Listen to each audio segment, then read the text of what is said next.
Летний отдых в период пандемии. Пансионаты Иссык-Куля подготовились к приему гостей. Соблюдены все правила Минздрава, но отдыхающих по сравнению с прошлым годом несравнимо меньше. О том, как отдыхать безопасно, в репортаже Бекмамата Санбекулу.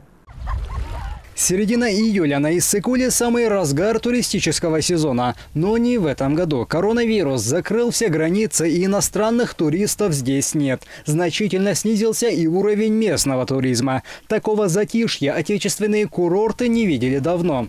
По внутреннему туризму на сегодняшний день идет пока очень вяло, но это тоже с пониманием. Поэтому будем дальше смотреть. Туризм – основной источник заработка большинства жителей региона, поэтому пансионаты и дома отдыха стараются максимально соблюсти все требования. Иссык-Куль готов обеспечить качественный и безопасный отдых.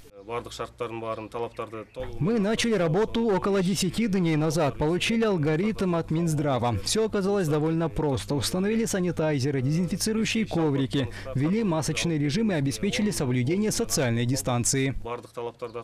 Как отмечают медики, позагорать и искупаться можно. Главное – не забывать элементарные правила безопасности и выбрать подходящее место отдыха. Желательно не ходите друг к другу в гости. Вот приехали вы с семьей, отдыхайте вместе со своей семьей. То есть соблюдайте все те правила, которые соблюдаете здесь. Понимаете? Не надо ходить там, где места массового скопления.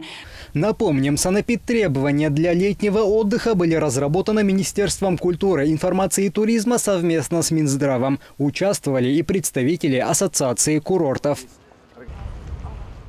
Бекмамат Санбекулу, Турар Анарбеков, ЛТР Бишкек.